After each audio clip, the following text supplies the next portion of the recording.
Assalamualaikum warahmatullahi wabarakatuh. Bismillahirrahmanirrahim. Alhamdulillahil qail Nun wal qalami wa ma yasturun ma anta bi ni'mati rabbika bimajnun amma ba'du. Alhamdulillah, mari kita lanjutkan kajian kitab Iqwadul Himam, di mana kita masih di penjelasan di kata mutiara ke-8 dari kitab Hikam, dan kita akan lanjutkan kajian ini masih seputar masalah yaitu ma'rifah kepada Allah Subhanahu wa taala.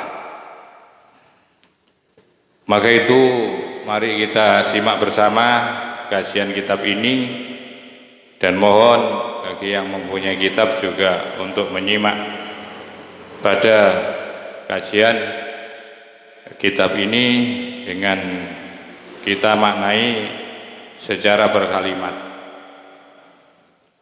Wa farqun, dan adapun perbedaan, kabirun yang menyolok atau yang tampak atau yang besar,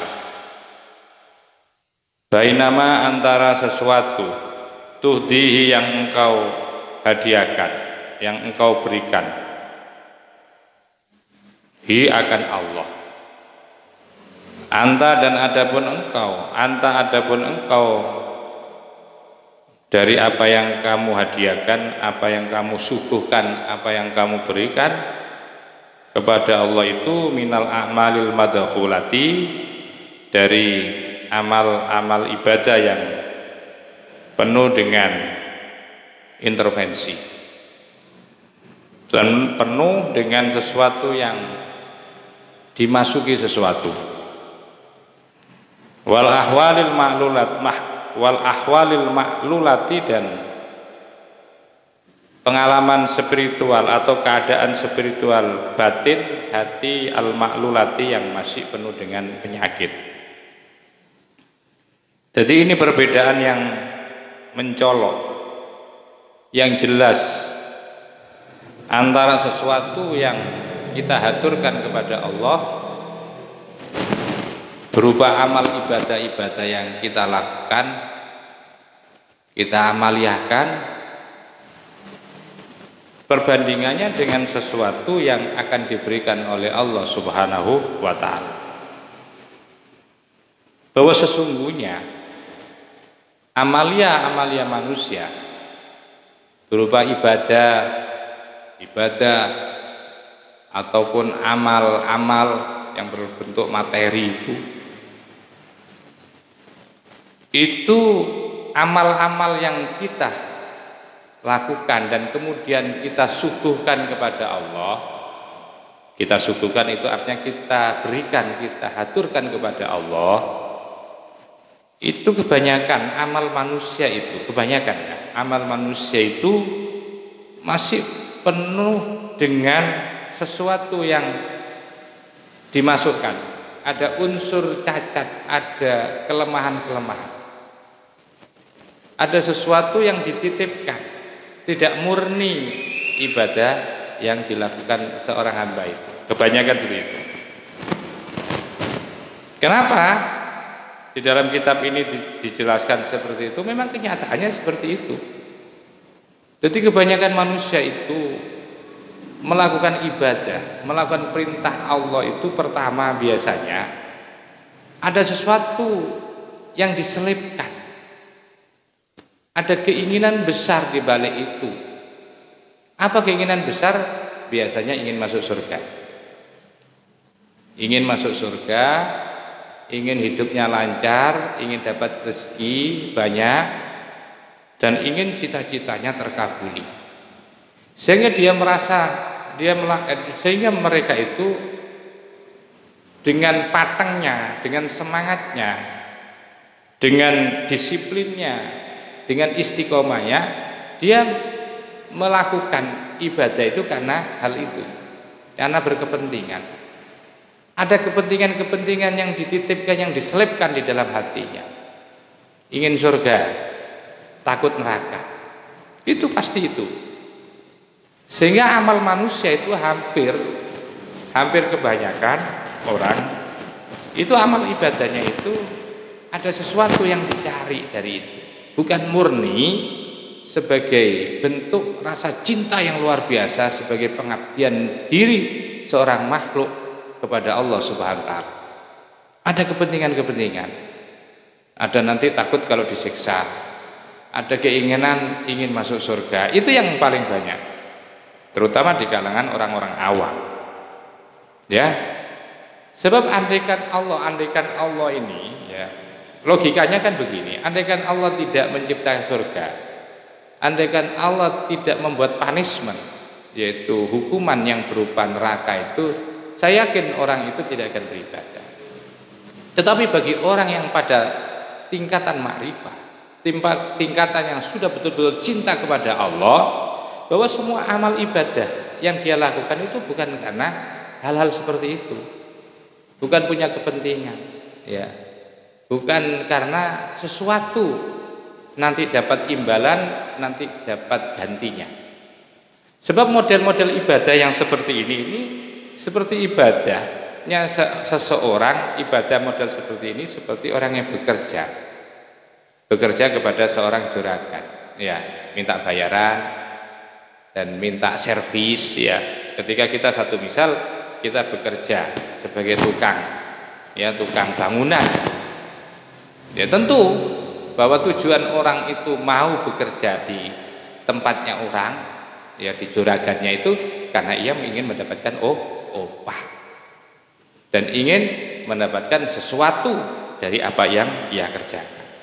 Lah, ini dianggap madkhulah, ini dianggap sesuatu, ada intervensi yang dimasukkan, ada sesuatu kepentingan ibadah seseorang, sehingga apapun yang kebanyakan manusia haturkan kepada Allah itu bukan murni semata-mata dilandasi oleh rasa cinta yang luar biasa kepada Allah, bukan semata-mata sebagai bentuk pengabdian. Orang abdi kan tanpa pamrih, tidak karena ini, tidak karena itu, karena memang ingin mengabdikan dirinya, yaitu kepada Allah Subhanahu wa taala. Atau kalau mengabdi kepada seseorang, dia tidak ingin cari bayaran dari pekerjaannya itu, ya, dia ingin tidak menginginkan profit dari seseorang yang ia ikuti. Dia inginkan hanya ingin menjadi menjadi teman sejati, ingin menjadi orang yang dekat dengan dia. Sama dengan manusia atau orang-orang tertentu itu, ketika mereka melakukan ibadah itu, ya, sebagian kecil orang-orang ahli ma'rifah, orang-orang yang cinta kepada Allah itu tujuannya itu bukan kepentingan itu. Tujuannya itu agar menjadi seseorang, dirinya itu bisa dekat dengan Allah Subhanahu wa taala. Tapi kebanyakan orang melakukan ibadah-ibadah, amalia-amalia ini kebanyakan ada unsur al-madkhulah, ada sesuatu yang dititipkan, ada sesuatu yang dimasukkan demi kepentingan dirinya. Di antaranya adalah ingin masuk surga, ingin jauh dari neraka, jauh dari siksa, dapat rezeki yang banyak, hidupnya enak di dunia dan semuanya tercukupi. Memang tidak salah. Tetapi dalam kajian tasawuf, hal-hal seperti itu dianggap cacat, tidak murni. Ibadahnya itu tidak murni karena ada intervensi kepentingan dirinya, kepentingan nafsunya. Bukan semata-mata ini mengabdi kepada Allah, bukan semata-mata ini sebagai bentuk cintanya kepada Allah secara bulat, tidak, tapi ada kepentingan-kepentingan. Coba perbandingkan wa bainama yuriduhu, dan antara sesuatu yuriduhu yang telah memberikannya, aurada yuridu yang telah memberikannya atau yang telah menghadirkannya, yang telah memberikannya, yang telah memberikan hu akan ma'alaika kepadamu siapa al-haqu, yaitu Allah yang maha hak, ta'ala halimaha kalimaha luhur Allah. Coba bandingkan, kalau kita sandingkan antara sesuatu yang kita haturkan kepada Allah dengan sesuatu yang diberikan oleh Allah kepada kita. Berbeda banget. Sementara kebanyakan hamba itu ya mengabdi kepada Allah, beribadah kepada Allah, sesuatu yang katanya diberikan kepada Allah, dihaturkan kepada Allah, sesungguhnya di balik itu ada kepentingan-kepentingan untuk dirinya. Itu tadi saya katakan, untuk dapat surga, takut karena neraka. Tetapi apa yang diberikan oleh Allah kepada hamba itu tidak punya maksud dan kepentingan apa-apa Allah. Artinya bukan karena ini dan bukan karena itu. Ya, hanya satu, Allah Subhanahu wa taala, karena Anda itu sebagai seorang hamba. Karena Anda itu seorang hamba, Anda sebagai orang yang fakir, Anda sebagai orang yang butuh. Wa bainama yuriduhu alaika al-haqqu. Coba bandingkan antara sesuatu yang telah dihadirkan, yang telah diberikan kepadamu oleh Allah Subhanahu wa taala, apa saja pemberian Allah itu, min tahfil ma'arifi ar-rabbaniyati wal ulumil laduniyah. Min tahfi berupa pemberian, al-ma'arifi perkenalan-perkenalan Allah. Jadi Allah memperkenalkan zatnya melalui ar-rabbaniyati, melalui sifat ketuhanannya. Wal ulumil laduniyati, dan ilmu-ilmu laduni. Kita bisa diperkenalkan kepada sifat-sifat Allah. Kita kemudian mengenal Allah, kemudian mengenal dengan sifat-sifat Allah. Kemudian kita diberi pengetahuan-pengetahuan yang bersumber dari Allah yang kita sebut dengan ilmu laduni. Ini adalah sesuatu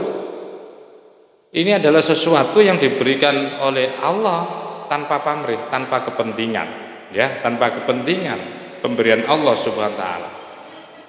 Lain dengan apa yang dilakukan oleh hamba, oleh seorang makhluk. Jadi menyembahnya kepada Allah, beribadahnya kepada Allah itu punya kepentingan. Coba bandingkan itu, betapa mulianya. Itulah yang disebut dengan istilah warid. Ada wirid, ada warid. Segala sesuatu yang dilakukan oleh manusia, baik berupa amalan-amalan, ibadah-ibadah, sodako-sodako, apapun yang kemudian sesuatu itu kita haturkan kepada Allah, itu namanya wirid. Ada sesuatu yang kita jadikan satu keistiqomahan. Satu misal kita itu yaitu membaca Al-Quran, kita kemudian bersodakoh, itu namanya wirid.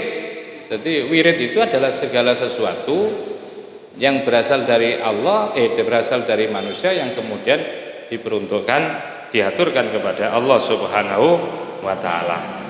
Sedangkan warid, jadi ada wirid, ada warid. Warid itu adalah sesuatu yang berasal, yang bersumber dari Allah Subhanahu wa taala. Segala pemberian Allah itu namanya warid.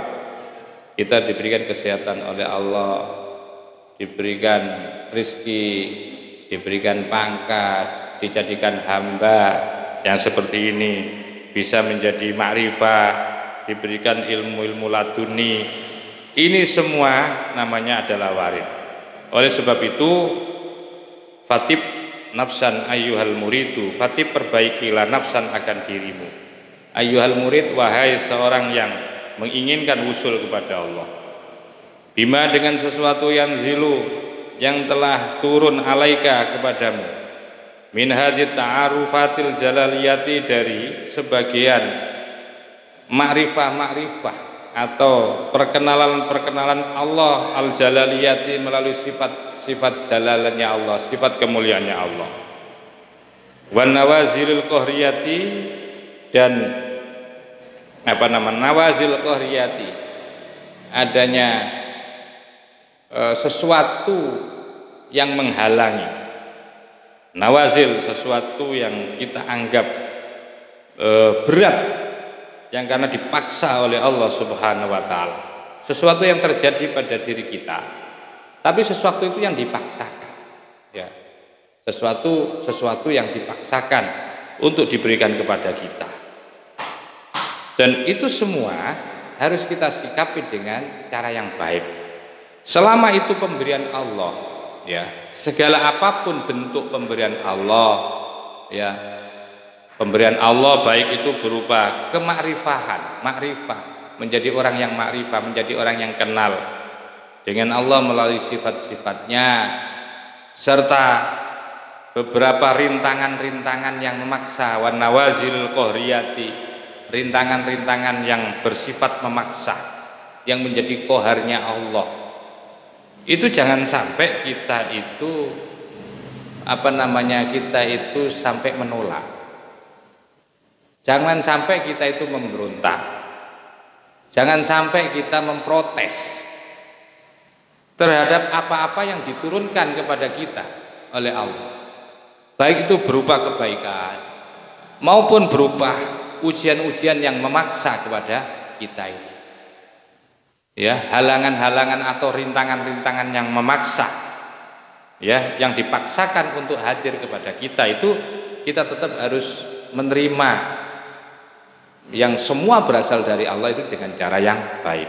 Fatib nafsan, perbaikilah dirimu ketika menerima makrifah dan ketika menerima ujian-ujian atau halangan-halangan atau rintangan-rintangan yang memaksa yang datangnya dari Allah, yang diberikan kepada kita berupa sakit, berupa keterbatasan,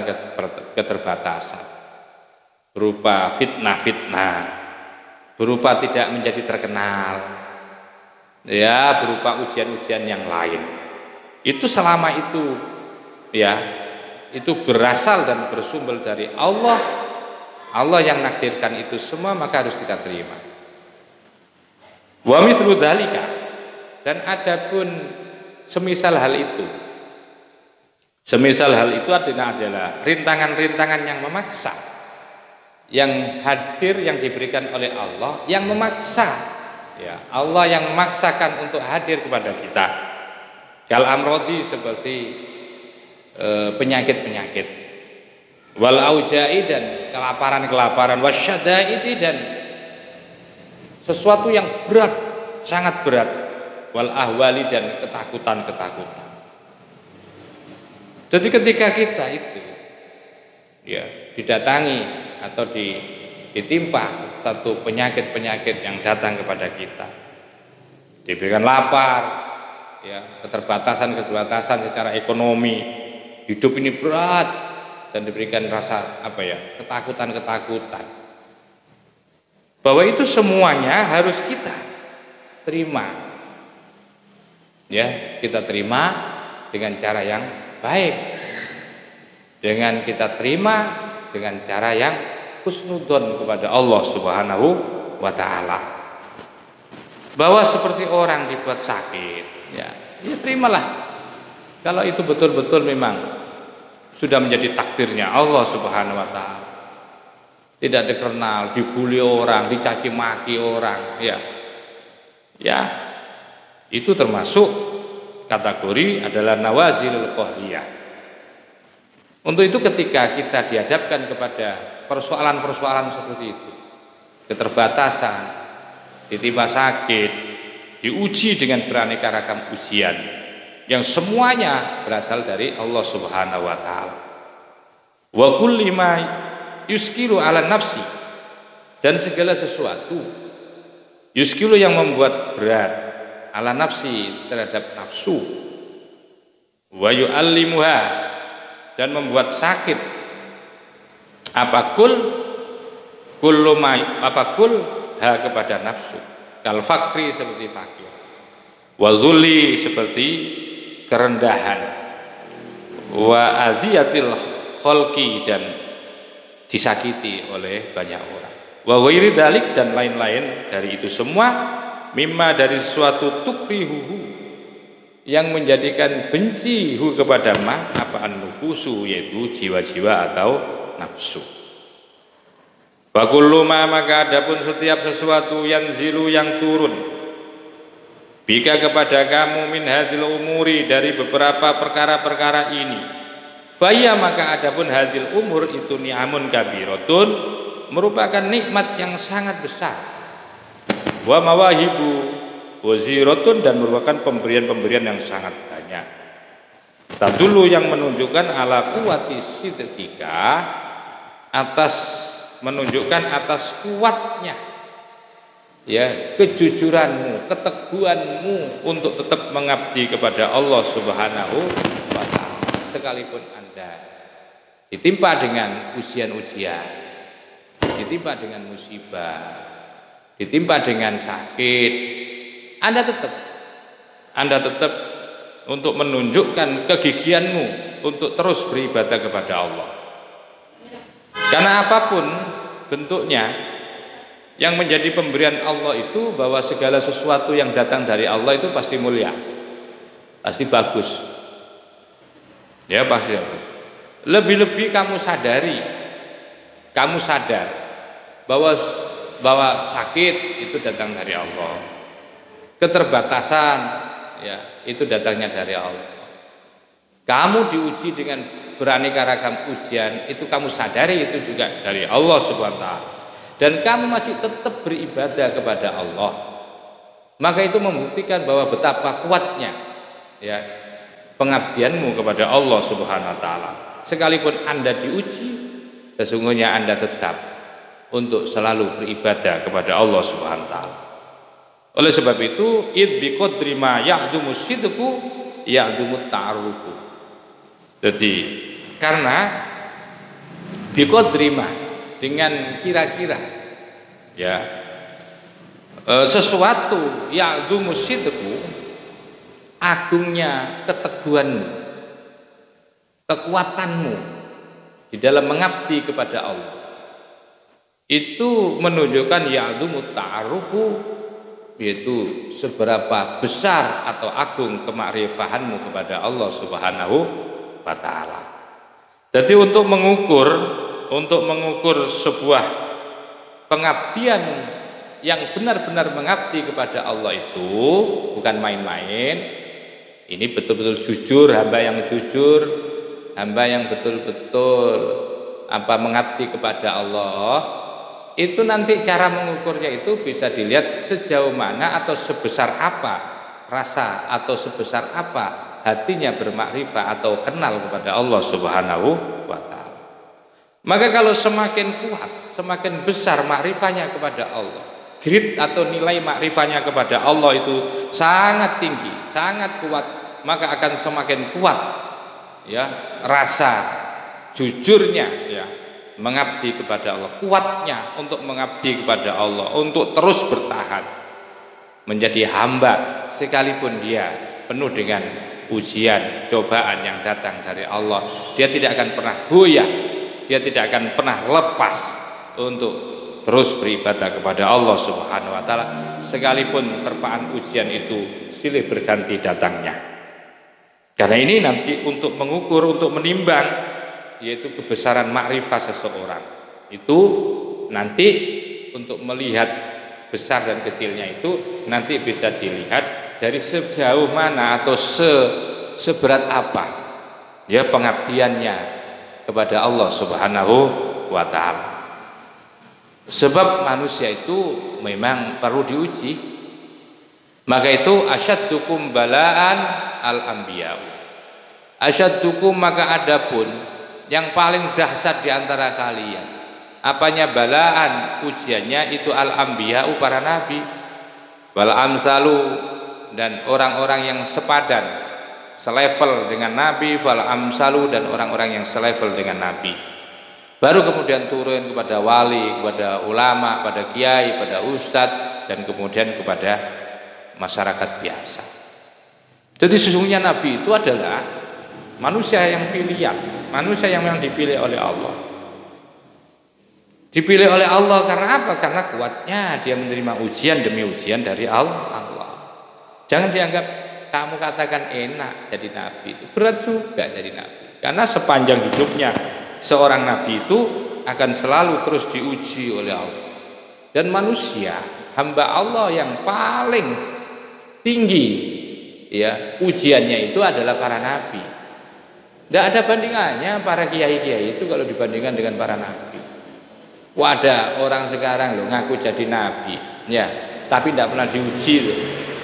Mobilnya dia pakai Alphard, kesana kemari dikawal, disuguhi makanan enak-enak.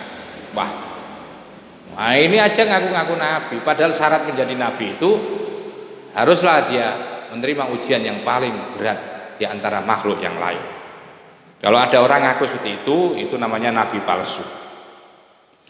Wasidku, maka adapun asidku, kejujuran, kemantapan beribadah itu matbuun, itu harus diikuti. Ya, harus diikuti. Pengabdian yang kuat kepada Allah tidak akan pernah goyah, tidak akan pernah luntur, tidak akan pernah berubah, ya, ketika mengabdi kepada Allah, karena kuatnya makrifahnya kepada Allah. Sekalipun dia harus diuji dengan beraneka ragam ujian, dia tetap mengabdi kepada Allah, dia tetap istiqomah untuk beribadah kepada Allah Subhanahu wa taala, dan tetap konsisten niat ibadahnya itu bukan karena kepentingan nafsunya, kepentingan dirinya, tetapi semata-mata memang betul-betul mengabdi kepada Allah sebagai seorang hamba. Namanya hamba itu kan mengabdinya bukan karena bayaran. Mau dibayar atau tidak nggak penting, yang penting bisa dekat dengan siapa? Orang yang diabdi, kepada zat yang sebagai tempat mengabdi. Itu aja kepentingannya orang mengabdi. Begitu juga orang cinta itu tidak akan pernah meminta di balik cintanya itu dengan materi. Mereka hanya ingin sama-sama dicintai, kan begitu. Makanya kejujuran itu matbuun, selalu diikuti. Wa idza aradallah, wa idza arada, dan apabila menginginkan siapa Allah ayat wiya yaitu melipat masafatal bu'ti, jarak hamba, bainahu, antara Allah, wa baina abdi, dan antara hambanya Allah, sallatu alaihil bala, sallatu akan menguasakan, akan memberikan, alaihi kepada hamba, al bala, akan bala atau ujian, hatta idza takhallaso, sehingga apabila sudah bersih, wa tasyahhara, dan sudah menjadi kosong, saluha, maka layak, patut lil hadrati, untuk hadir di hadapan Allah Subhanahu wa taala. Jadi kalau ingin menjadi manusia pilihan itu perlu diuji. Ya, perlu diuji. Dan bukan jaminan orang wirid banyak, orang banyak zikir, ya, terus kemudian akan bisa mencapai kekasihnya Allah. Belum tentu. Karena apa? Karena orang untuk mendekat kepada Allah itu harus diuji dengan beraneka ragam ujian yang datangnya dari Allah Subhanahu wa taala. Maka itu kadang-kadang ketika Allah menghendaki agar supaya hamba itu bisa dekat dengan Allah, maka kemudian Allah berikan seseorang itu apa? Dengan ujian, diberi sakit. Kalau dia masih sehat itu, aduh, dia tidak pernah ingat kepada Allah. Apalagi dikasih kenyamanan hidup, dikasih fasilitas, ada pengawalnya, kesana kemari dihormati oleh orang. Wah, tidak mengenal Allah. Ya, tidak mengenal Allah. Oleh sebab itu sebuah hikmah, sebuah nikmat besar ketika orang itu, satu misal, dikasih ketidaknyamanan, tetapi di balik itu dia bisa mengenal Allah, berarti dia telah diberikan nikmat besar di balik, yaitu penderitaan. Di balik dia penderita, tapi sesungguhnya dia diberi nikmat besar oleh Allah. Yang sebelumnya dia tidak pernah kenal Allah, tidak pernah sholat, ya, tidak pernah beribadah, tidak pernah baca Al-Quran. Begitu diberi kerugian oleh Allah, ya, aset-asetnya habis, semua saudaranya membenci kepada dia, semua teman-temannya sudah menjauhi dari dia, kau sana kemari dia diolok oleh orang, ya, ternyata dia ada satu titik dia ingin kembali kepada Allah Subhanahu wa taala. Berarti orang itu telah dipilih oleh Allah dengan caranya Allah, dilipat oleh Allah untuk bisa cepat bertemu dan mendekat kepada Allah. Itu dilipat dengan cara apa? Diberi ujian-ujian seperti itu. Jadi ujian itu, ya, itu kadang menjadi nikmat besar, ya. Di balik penderitaan seorang manusia itu Ya, justru ketika penderitaan itu bisa mengantarkan kita untuk bertaubat, mengantarkan kita untuk dekat kepada Allah, maka sesungguhnya itu adalah sebuah nikmat. Jadi kadang-kadang seperti itu Allah, yaitu agar jarak antara hamba dan Allah itu menjadi dekat, maka Allah beri sakit. Sama dengan anak kita itu ya. Anak kita itu kalau waktu sehat, orang tua itu belum sempat ya untuk membelai-belai rambutnya, ya, untuk mencium pipinya, untuk mendulang, ya, untuk mendulang di atas tempat tidur itu kesulitan. Ketika anak kita seneng-senengnya main itu ke sana kemari, itu orang tua itu sampai kapan ya kita itu bisa menyuapi mereka kembali? Kapan ya saya bisa mencium kembali? Kapan ya dia bisa tidur bersama aku kembali? Wah, dia kok hari ini Masya Allah dia senangannya main. Kalau sudah main sudah nggak tahu waktu. Nah, akhirnya satu saat dia diberi sakit, ya, diberi sakit oleh Allah. Akhirnya orang tuanya bisa mendulang, ya, bisa menyuapi, bisa mencium, bisa memberikan makan. Itulah seperti itu halnya. Kadang-kadang Allah ketika hendak memberikan rasa cintanya, rasa sayangnya, memberikan nikmat kepada hambanya itu dengan cara seperti itu. Diberikan sakit, diberikan keterbatasan-keterbatasan, diberikan kebangkrutan-kebangkrutan, dan beberapa ujian dan cobaan-cobaan. Itu sesungguhnya di balik penderitaan itu ada nikmat besar. Justru dengan cara itu kita bisa dekat dengan Allah Subhanahu wa taala. Kalau sudah seperti itu, hatta idza takhallaso, kalau sudah bersih, sudah gosong, maka solu khalayak. Seseorang yang sudah seperti ini lil hadrati, kalau sudah sabar dengan semua apa yang datang dari Allah diterima dengan ibadah yang tekun, maka ini layak untuk selalu hadir bersama Allah Subhanahu wa taala. Kama tusoffi, sebagaimana tusoffi telah menjadi bersih apa al-fiddatu, yaitu perunggu, selaka, wadhabu, dan emas, binari, dengan cara diberi perapian. Jadi indahnya, bersihnya fiddah. Fiddah itu selaka. Selaka itu semacam perunggu itu ya. Jadi bersihnya emas menjadi kuning, ya, mengkilat, berkilauan, itu binari dengan cara disepuh dengan api. Sama dengan orang, ya. Cara untuk membersihkan itu seseorang dari segala dosa, kesombongan, kemaksiatan, dan kemungkaran, itu nanti seseorang itu akan diberikan ujian-ujian seperti itu dalam rangka apa? Untuk menservis, untuk mengclean, untuk membersihkan jiwanya, untuk membersihkan dosa-dosanya. Baru kemudian kalau sudah bersih akan diletakkan litas luha li khizanatil maliki, agar supaya layak, cocok sebagai simpanan sang raja. Jadi raja itu kan kalau sesuatu disimpan oleh raja itu berarti sesuatu itu sesuatu atau barang itu kan barang banget baiknya, bagus, mesti barang indah, barang mahal.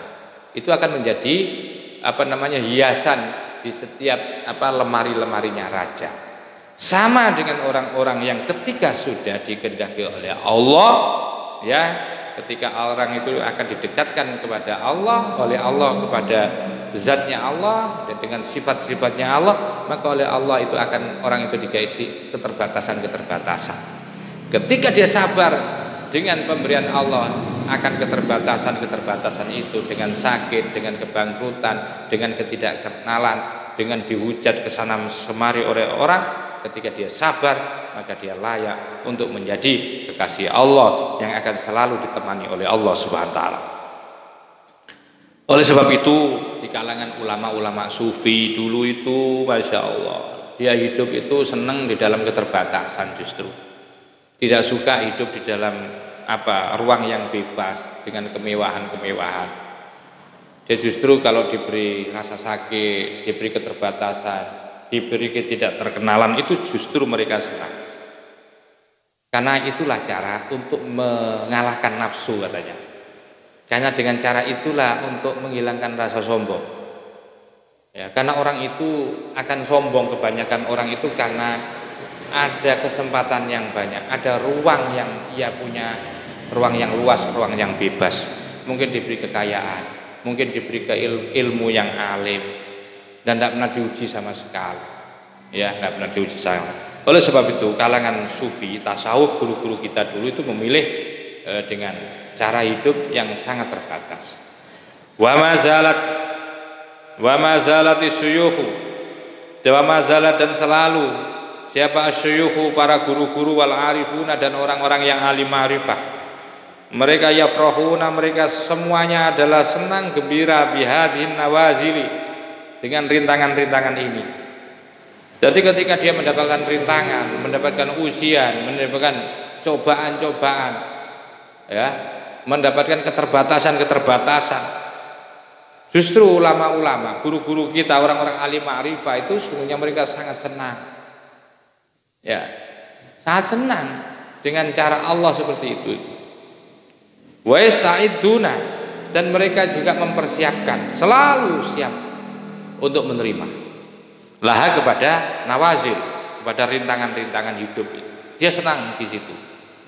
Mengapa ulama-ulama sufi, guru-guru kita, ya, kiai-kiai kita, mereka kok tidak senang kepada glamouran, mereka kok tidak senang kepada kebebasan, mereka kok justru tidak senang kepada kemewahan-kemewahan seperti itu. Justru yang mereka cari itu adalah keterbatasan, rintangan-rintangan. Justru kok mereka itu selalu siap siaga, wa yasta'idduna, dan mereka selalu siap siaga, bukan menghindar, cukup siap dengan keterbatasan-keterbatasan yang akan muncul, yang hadir takdir dari Allah berupa keterbatasan, sakit, kemiskinan, pailit, bangkrut, ya, hidup dengan berat, itu justru mereka sudah siapkan. Karena apa?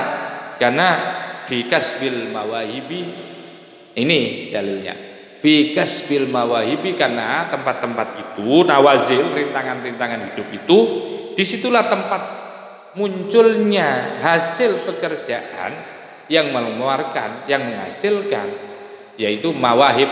Mawahib itu artinya pemberian-pemberian yang bersumber dari Allah Subhanahu wa taala. Karena sumber-sumber pemberian Allah Subhanahu wa taala itu sangat banyak, akan diturunkan oleh Allah melalui nawazil tadi, nawazil qahriyah, rintangan-rintangan hidup yang berat. Disitulah justru mawahib, karunia-karunia Allah itu diberikan sangat banyak. Tapi kebanyakan orang tidak ngerti dan tidak tahu bahwa yang namanya mawahib itu lahir dari kemewahan. Tidak. Maka itu saya teringat, ini nanti ada penjelasan juga, di mana ada seorang ulama itu dia 30 tahun, 33 tahun hidupnya itu hanya di atas tempat tidur. Ya, sampai-sampai dia sudah tidak bisa lagi berak ke WC, sampai-sampai tempat tidurnya itu dikasih lubang. Ya, dikasih lubang, jadi beliau kalau kencing, kalau beliau berak itu cukup di situ. Dan airnya juga dipersiapkan seperti itu.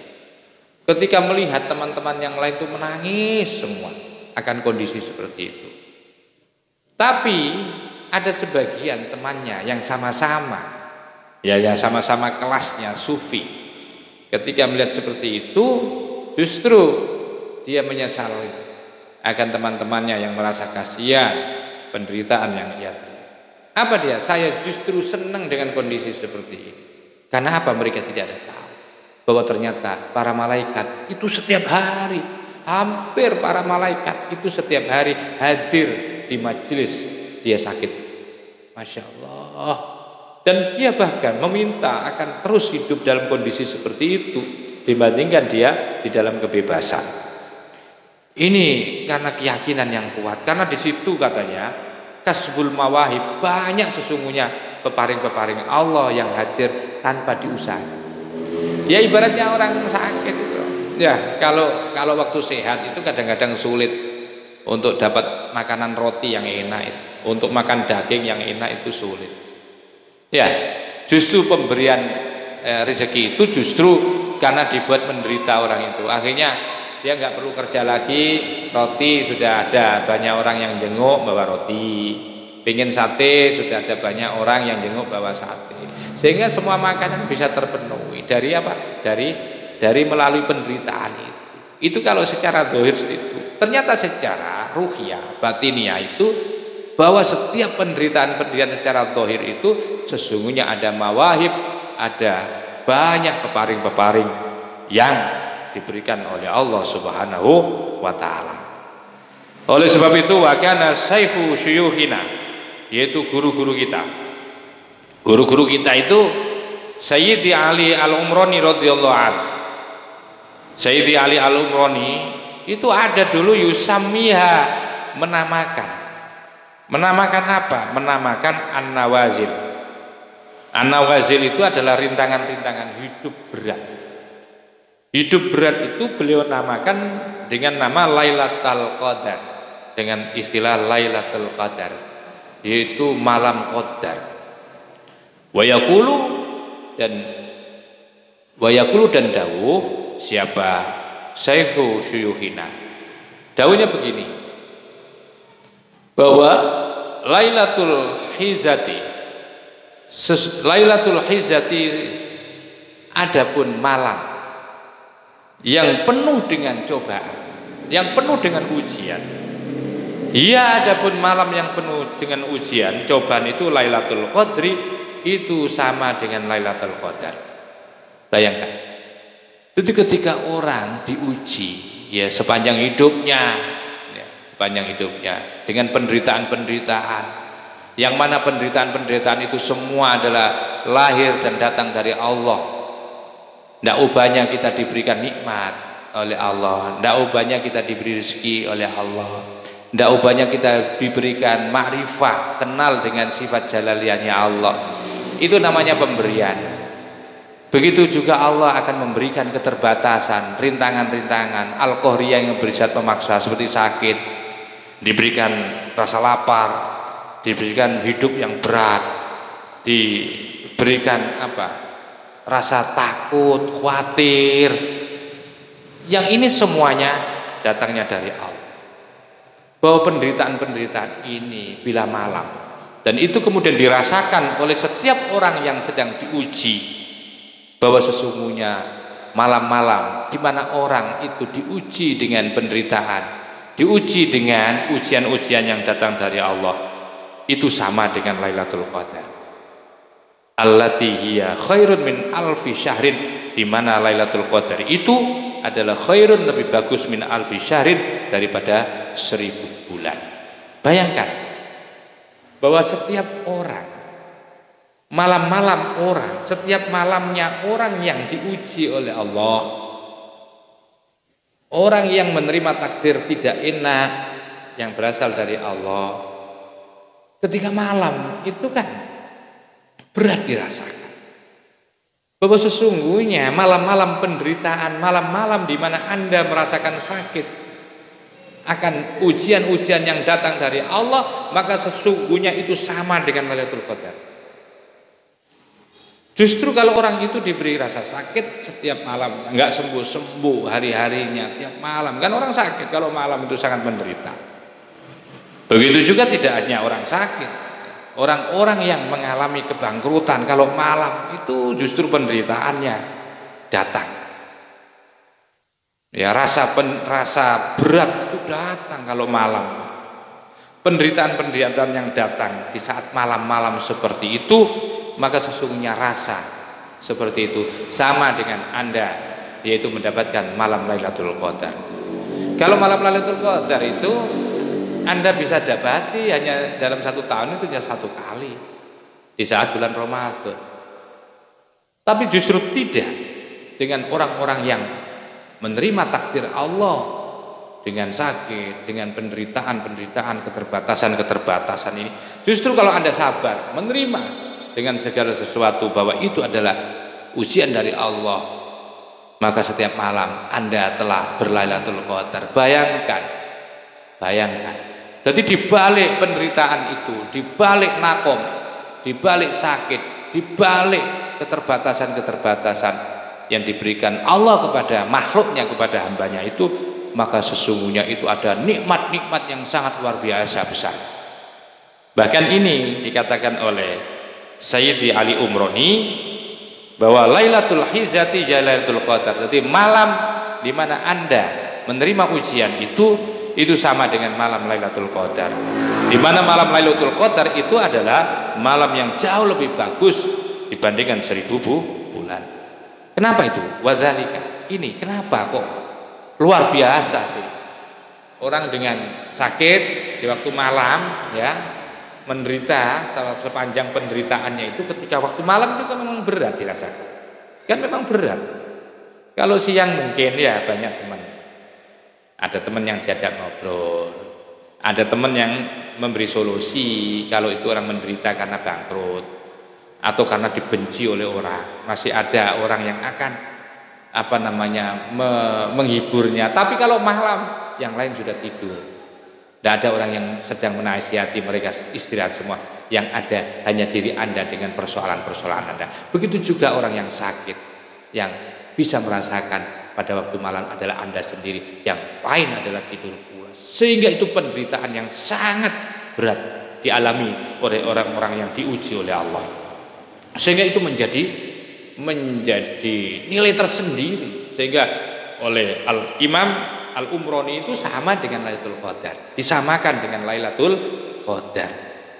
Wadzalika, adapun kaul itu, wadzalika dan adapun kaul itu li ajli ma yajtanihil abdu minha min a'malil qulub. Nah ini alasannya. Kenapa sih? Kenapa sih kok kemudian orang yang diuji oleh Allah bahwa kemudian pada malam harinya itu kok nilai kualitas pahalanya itu kok disamakan dengan pahalanya orang yang mendapati Lailatul Qadar? Karena ini li ajri ma yajtanihi, li ajri ma karena arahnya adalah tujuannya sesuatu yang yajtanihi al-abdu, yajtani ijtanaya yang memetik sesuatu yang akan dipetik oleh hamba, ya jitani sesuatu karena alasannya sesuatu yang dipetik, yang diperoleh, ya, yang diperoleh, siapa al-abdu hamba minha daripada Lailatul Hiza itu min a'malil qulubi, karena di malam-malam orang yang sedang diuji itu karena dia telah memetik daripada pahalanya amal ibadahnya hati. Jadi penderitaannya itu karena dia masih tetap sabar, dia tetap menerima bahwa ini sudah peparingnya Allah.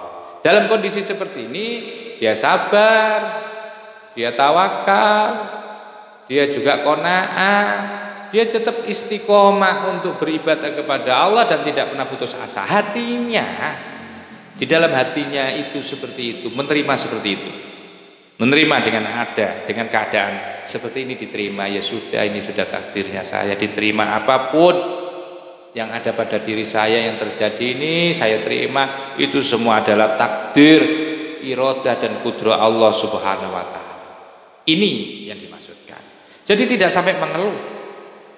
Jadi penderitaan fisik itu tidak membuat ia mengeluh hatinya. Inilah pahala mahal yang akan diperoleh oleh seseorang yang sedang diuji dengan penderitaan, keterbatasan yang datangnya dari Allah. Itu nanti nilainya besar karena itu bagian daripada ibadah hati. Ya kalau tidak sabar ya pasti akan berok-berok, akan teriak-teriak, akan miso-miso, akan berkata-kata yang kotor, ya, atau bahkan dia akan putus asa. Karena itu kalau diterima dengan ikhlas, dengan sabar, tawakal dan konsisten dan istiqomah ibadahnya, ini sama dengan setiap malam-malamnya, sama dengan orang yang sedang melakukan Lailatul Qadar. Allati yang adzarratu adapun satu butir minha dari dzarrah, dari ibadah minha dari dzarrah itu afdhalu lebih utama. min amsalil jibali, dari yang sepadan dengan gunung, min amalil jawarihi, dari amalia badaniyah. Jadi satu dzarrah minha, dari amalia hati, satu jagung katanya, satu atom, ya, satu biji, ya, dari amal ibadahnya hati, satu biji dari ibadah hati, yang ibadahnya itu ibadah hati, itu jauh lebih utama dibandingkan amsalil jibal, yaitu ibadah ibaratnya seperti gunung besarnya. Min amalil jawari, dari ibadah-ibadah yaitu yang bersifat badaniyah. Ibadah badaniyah banyak sekali kan, ya, ibadah badaniyah itu banyak sekali. Seperti orang bekerja, ya, itu badaniyah. Seperti orang membangun masjid, itu sifatnya badaniyah. Sebesar apapun masjid yang Anda bangun, itu badaniyah, ya, itu masih lebih utama satu dzarrah ibadah yang bersifat qalbiyah, ya, yang bersifat qalbiyah. Maka disinilah nilai afdolnya, nilai besarnya, ya, orang-orang yang mengalami penderitaan, ya, orang yang diuji oleh Allah kemudian diterima dengan rasa ikhlas dan ridho bahwa itu adalah semua ujian dari Allah, maka sesungguhnya setiap malamnya orang itu sama dengan yang sedang melakukan apa? Yaitu Lailatul Qadar atau mendapatkan Lailatul Qadar. Wa qad qultu, dan sungguh aku telah berkata, bidzalika, di dalam hal itu, baita ini 2 bait. Wa huma, adapun 2 bait itu, idza taraqat babi minad dari faqatun fatahtu laha babal masarrati wal bishri wa qultu laha ahlan wa sahlan wa marhaban wa waqtuki indi ahda min lailatil qadari. Idza taraktu, apabila aku mengetuk, babi, akan pintuku, minad dahri, sepanjang tahun, sepanjang masa. Apa faqatun, siapa yang mengetuk itu? Idza taraqat, ya, idza taraqat, apabila mengetuk, babi, akan pintuku, minad dahri, sepanjang masa. Apa faqatun, yaitu ketidakenaan, kemelaratan, keterbatasan. Jadi kalau keterbatasan, keterpaksaan, kemelaratan, ketidakenaan itu kalau mengetuk pintuku sepanjang tahun, fatahtu lahu, maka akan aku buka lah bagi faqah. Aku buka babal masarroti, akan pintu kesenangan, wal bishri, dan kegembiraan, pasti akan aku buka. Wa qultu, dan aku katakan, laha, kepada faqah, ahlan wa sahlan wa marhaban, selamat datang, ya. Fa waqtuka, maka adapun waktumu, indi, di sisiku itu, ahdo, lebih nikmat, min lailatul qadari, dibandingkan malam Lailatul Qadar. Masya Allah. Bahwa andaikan orang-orang itu mengetuk, orang-orang yang sedang menderita itu mengetuk pintuku, maka akan aku buka dan akan aku katakan, kamu selamat datang, tenang kamu di situ, sudahlah, terimalah penderitaan itu datangnya dari aku. Bahwa sesungguhnya waktumu hari ini yang sedang dalam keadaan menderita, dalam keadaan sakit, dalam keadaan kamu itu dibully orang, dalam keadaan kamu dikucilkan orang, dalam keadaan kamu itu dijelek-jelekan banyak orang, maka sesungguhnya penderitaanmu di waktu malam, ketika ingat kamu, ya, akan dibully orang, dijelek-jelekan orang, dibenci semua orang, ketika malam kamu sendiri dan kamu menerima dengan ujian itu, maka pada malam-malam seperti itu dan kamu terima itu ujian dari aku, maka sesungguhnya itu jauh lebih nikmat daripada malam Lailatul Qadar. Masya Allah. Jadi dibalik ketidakenakan itu sesungguhnya ada mawahib, ada peparing-peparing Allah kasiratun yang banyak sekali. Wa'lam, ketahuilah, anna hadith ta'arufatil jalaliyata, sesungguhnya Ya, sesungguhnya kewaklam